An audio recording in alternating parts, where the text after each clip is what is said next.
नमस्कार प्यारे बच्चों, स्वागत है आपका एक नई वीडियो में। प्यारे बच्चों, आज मैं फिर लेकर आया हूँ इंग्लिश सीखने का बहुत ही बेसिक तरीका। अगर इस तरीके से आप इंग्लिश को सीखते हैं तो आप धीरे धीरे इंग्लिश को समझने लगेंगे, सीखने लगेंगे, पढ़ने लगेंगे। अगर जो मैं तरीका बता रहा हूँ, अगर इस तरीके से आप इंग्लिश को पढ़ते हैं तो अगर आपको इंग्लिश नहीं आती है तो इस वीडियो को ध्यान से देखिएगा और इंग्लिश को समझने और सीखने का प्रयास कीजिएगा। मैं आपको पूरी कोशिश करूंगा इंग्लिश को समझाने की, तो वीडियो को लास्ट तक जरूर देखिएगा। और अगर आपको ये वीडियो पसंद आए तो लाइक करिएगा और चैनल को भी सब्सक्राइब करके बेल आइकन को जरूर प्रेस करिएगा, क्योंकि मैं ऐसा अगर वीडियोस अपलोड करूँ तो सबसे पहले नोटिफिकेशन आपके पास पहुंचे। तो चैनल को सब्सक्राइब करके बेल आइकन को जरूर प्रेस करिएगा। चलिए वीडियो को शुरू करते हैं। तो देखिए यहाँ पर लिखा गया है वर्ड मीनिंग। अब यहाँ पर हम कुछ वर्ड लेके आए हैं जिसके प्रोनाउंसिएशन को और उसके हिंदी अर्थ को हम लोग लिख लिख कर समझेंगे। लिखने से क्या होता है कि चीजें जल्दी से याद हो जाती हैं और ज्यादा दिन तक याद रहती हैं। अगर किसी चीज को आप लिख कर याद करते हैं तो वह भूलने का चांस उसका बहुत कम ही होता है। मतलब आप किसी चीज को याद करना चाहते हैं, अगर उसे लिख लेते हैं तो बहुत आसानी से याद हो जाता है और ज्यादा दिन तक याद रहता है। तो चलिए हम इसका प्रोनाउंसिएशन और इसका मीनिंग क्या होगा हम लोग लिखते हैं और इंग्लिश को समझने और सीखने का प्रयास करते हैं।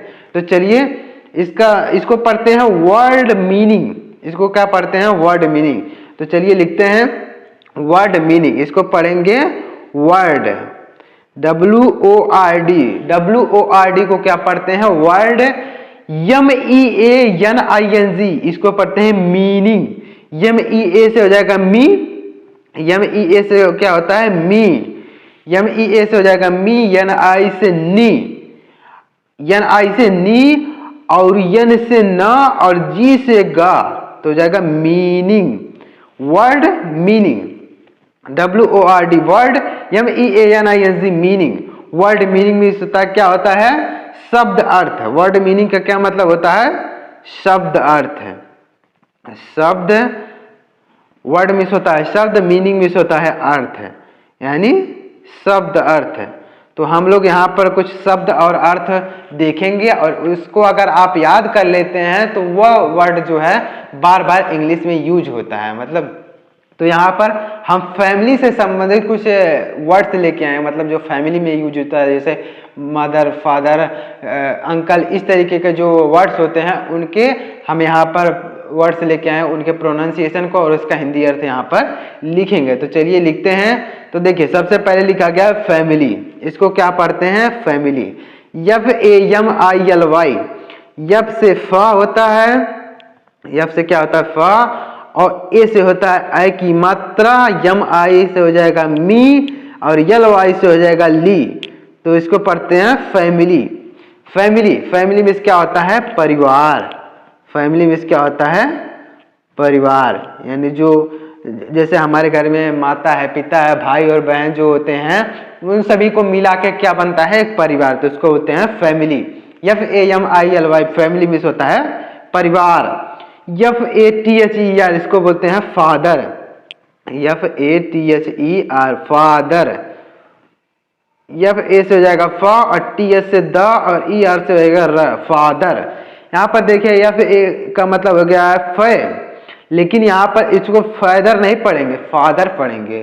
फादर इसको नहीं पढ़ेंगे। यहाँ पर देखिएगा FA का मतलब हो गया फ, लेकिन यहाँ पर इसको फादर ना पढ़ेंगे हम लोग, इसको पढ़ेंगे father. FATHER father. Father means होता है पिता, पिता। फादर मीन्स पिता।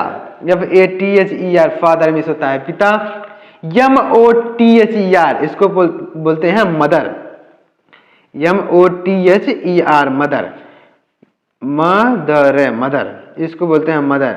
यानी MO से हो जाएगा माँ। यहाँ पर देख, इसको मोदर नहीं पढ़ेंगे, मदर पढ़ेंगे। MO से हो जाएगा, MO यहाँ पे लिखा गया था, M से होता है माँ, O से होता है ओ की मात्रा, लेकिन यहाँ पर इसको मोदर ना पढ़ के हम लोग पढ़ेंगे मदर। फादर यहाँ लिखा है तो मादर नहीं पढ़ेंगे, मदर पढ़ेंगे। यहाँ पर आ की मात्रा लिखी है, यहाँ पर आ की मात्रा हम लोग नहीं लगाएंगे, इसको मदर पढ़ते हैं, मादर नहीं पढ़ते हैं। तो फादर मिस होता है पिता, MOTHER मदर मिस होता है माता। मदर मीन्स क्या होता है? माता, यानी माता जी। फैमिली मीन्स होता है परिवार, FAMILY फैमिली मीन्स परिवार, FATHER फादर मीन्स होता है पिता, MOTHER मदर मीन्स होता है माता। तो इस तरीके के अगर वर्ड्स की मीनिंग को याद करते हैं तो यह वर्ड जो है बार बार इंग्लिश में यूज होते हैं, तो आपको इंग्लिश समझने में बहुत ही आसानी होगी। तो इस तरीके से आप वर्ड्स की मीनिंग को याद कर सकते हैं। अब आगे देखिएगा, आगे लिखा गया क्या, यहाँ पर देखिए GRAND FATHER, तो यहाँ पर भी देखिएगा FATH लिखा गया, यहाँ पे भी FATHER लिखा गया, तो फादर यहाँ पे भी लिखा गया, लेकिन आगे यहाँ पर क्या लगा है GRAND, इसको पढ़ते हैं ग्रैंड। जी से ग, जी से क्या होता है ग, और RA से हो जाएगा रे, ग्रे, और N से न, और D से ड, ग्रैंड।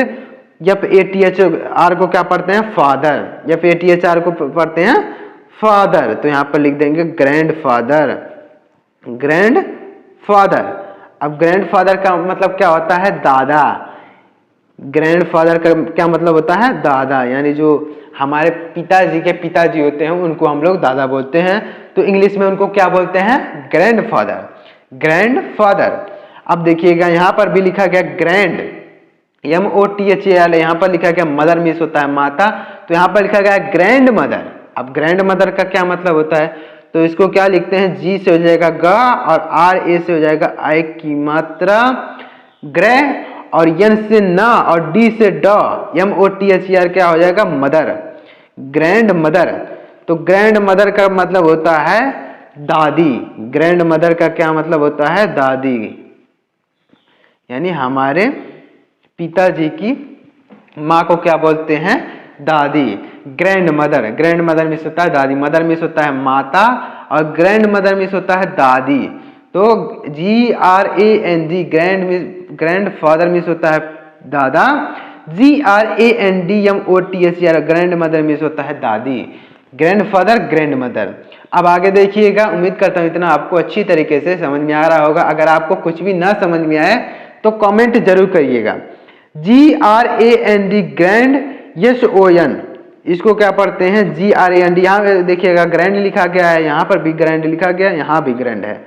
तो अब ग्रैंड मिस क्या होता है, इसको पढ़ते हैं grand, GRAND grand, grand, GRAND grand, GRA से हो जाएगा ग्रे, और N से न, और D से ड, SON से पढ़ते हैं, SON हो जाएगा सन, ग्रैंड सन, ग्रैंड सन। अब देखिएगा ग्रैंड सन का क्या मतलब होता है, तो ग्रैंड सन का मतलब होता है पोता, ग्रैंड सन का मतलब होता है पोता, ग्रैंड सन, ग्रैंड सन मतलब होता है पोता, यानी जैसे दादा दादी हैं तो उनके जो बेटे होते हैं उनके बेटे का बेटा जो होगा उसको बोलते हैं पोता, यानी जो दादाजी हैं दादाजी के बेटे, यानी दादाजी के बेटे जो होते हैं उसको बोलते हैं पोता। तो grand son, grand son means क्या होता है पोता।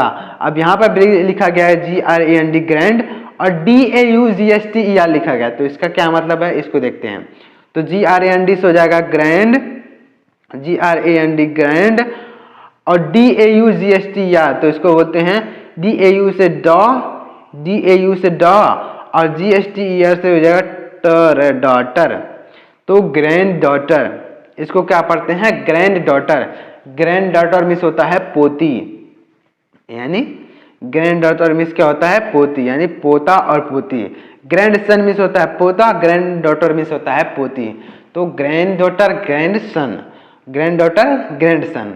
आगे देखिएगा, अब यहां पर देखिए क्या लिखा गया है, grand parent, GRAND PARENT, grand parent, grand parent, इसको पढ़ते हैं GRAND ग्रैंड, अब PARENT इसको पढ़ते हैं parent, grand parent, grand parent. तो ग्रैंड पेरेंट का क्या मतलब होता है, ग्रैंड पेरेंट, ग्रैंड पेरेंट का मतलब होता है दादा दादी, यानी यहाँ पर ग्रैंड फादर और ग्रैंड मदर अलग अलग लिखा था, तो इसको पढ़ते हैं दादा और दादी, अलग अलग यहाँ पर लिखा गया है। ग्रैंड मतलब ग्रैंड फादर, ग्रैंड मदर अलग अलग लिखा गया है, तो दादा दादी। और ग्रैंड पेरेंट जब बोलेंगे तो उसको बोलेंगे क्या, दादा दादी एक साथ यहाँ पर लिखेंगे, दादा दादी, इस तरीके से लिखेंगे दादा और दादी। ग्रैंड पेरेंट, ग्रैंड पेरेंट का क्या मतलब होगा? दादा और दादी, ग्रैंड पेरेंट। और ग्रैंड चिल्ड्रन क्या मतलब होगा? Grand children, GRAND, grand, GRAND, grand, grand children, grand children. इसको पढ़ते हैं CHI, CHI से ची, और L से लॉ, और D से ड, और REN से रहेगा रन, चिल्ड्रन। यहाँ पर R नीचे लगा है, चिल्ड्रन। इस तरीके से लिखेंगे ग्रैंड चिल्ड्रन। ग्रैंड चिल्ड्रन का क्या मतलब होता है? पोता पोती। जैसे यहाँ पर लिखा गया ग्रैंड सन, तो एक साथ लिखा गया ग्रैंड, मतलब ग्रैंड सन, ग्रैंड डाटा अलग अलग लिखा गया, पोता पोती। और एक साथ अगर बोलना हो तो उसको बोलते हैं, पोता पोती को क्या बोलते हैं? Grand children. ग्रैंड चिल्ड्रन का मतलब होता है पोता और पोती, पोता पोती। इस तरीके से मतलब अगर एक साथ बोलना हो पोता और पोती तो उसको बोलते हैं ग्रैंड चिल्ड्रन, और अलग अलग बोलना हो, मतलब पोता बोलना हो तो ग्रैंड सन, और पोती बोलना हो तो ग्रैंड डॉटर। तो इस तरीके से आप वर्ड्स की मीनिंग को याद कर सकते हैं। अब आगे देखिएगा, आगे यहाँ पर कुछ और वर्ड्स यहाँ पर लिखे हैं मैंने। अब इसका क्या होगा देखिएगा, BOY, बॉय, बॉय मीन्स होता है लड़का। इसको क्या पढ़ते हैं? बॉय, आधा ब तो वाह, ये बॉय। इस तरीके से बॉय मीन्स होता है लड़का, बॉय मीन्स क्या होता है? लड़का, बॉय मीन्स होता है लड़का। अब यहाँ पर BROTHER, तो इसको क्या पढ़ते हैं? ब्रदर, BROTHER, तो इसको पढ़ते हैं brother, brother, brother, BROTHER, brother. Brother means होता है भाई, ब्रदर मीन्स होता है भाई। SISTER, तो इसको पढ़ते हैं SIST हो जाएगा सिस, SIS से सिस, और TER से हो जाएगा टर, सिस्टर। सिस्टर मीन्स क्या होता है? बहन, सिस्टर मीन्स क्या होता है? बहन, सिस्टर मीन्स बहन। SON, सन, सन मीन्स होता है बेटा, SON, इसको पढ़ते हैं SON से हो जाएगा सन, सन मीन्स क्या होता है? बेटा। अब देखिएगा एक सन मीन्स होता है सूरज भी होता है, सन मीन्स एक सूरज भी होता है, तो उसका स्पेलिंग अलग होता है। यहाँ पर स्पेलिंग इसका क्या है? SON है, और SUN अगर होता है तो SUN अगर होता है तो सन में सूर्य हो जाएगा, और SON होता है तो वहां पर उसका मतलब होता है बेटा। SON सन मीन्स बेटा, और SUN अगर होता है तो वहां पर हो जाता है सूरज, यानी सूर्य। तो अब आगे देखिएगा DAUGSTER, तो इसको क्या पढ़ते हैं? डॉटर, DAUGSTER, तो डॉटर, DAU से ड, और GST से ट, और ER से र, तो डॉटर। डॉटर मीन्स क्या होता है? पुत्री, डॉटर मीन्स क्या होता है? पुत्री, पुत्री या फिर बेटी। डॉटर मीन्स होता है पुत्री, या फिर इसको बेटी भी कह सकते हैं। डॉटर, DAUGSTER, डॉटर मीन्स होता है पुत्री या फिर बेटी। UNCLE, अंकल, इसको क्या पढ़ते हैं? UNCLE, uncle, uncle, UNCLE, uncle. Uncle means होता है चाचा, अंकल मीन्स क्या होता है? चाचा, अंकल मीन्स होता है चाचा। AUNT, aunt, AUNT, aunt, aunt means क्या होता है? AUNT, आंट, आंट मीन्स होता है चाची, आंट मीन्स क्या होता है? चाची। AUNT, आंट, आंट मीन्स चाची। Uncle, UNCLE, uncle, uncle means चाचा। DAUGSTER, डॉटर मीन्स होता है पुत्री या फिर बेटी।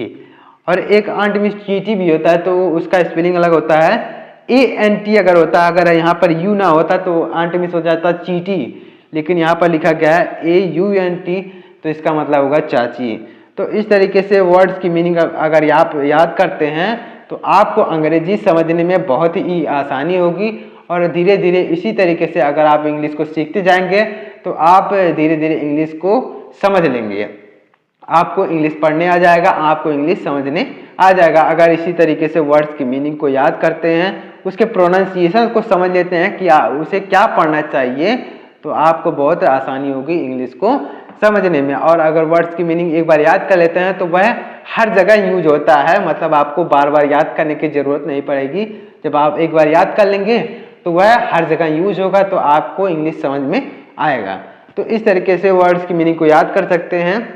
तो उम्मीद करता हूँ आपको अच्छी तरीके से समझ में आया होगा। अगर आपको समझ में आया हो तो वीडियो को लाइक करिएगा और चैनल को भी सब्सक्राइब कर दीजिएगा, ताकि मैं अगर ऐसा वीडियो आपके लिए अपलोड करूँ तो आपके पास सबसे पहले नोटिफिकेशन पहुँचे।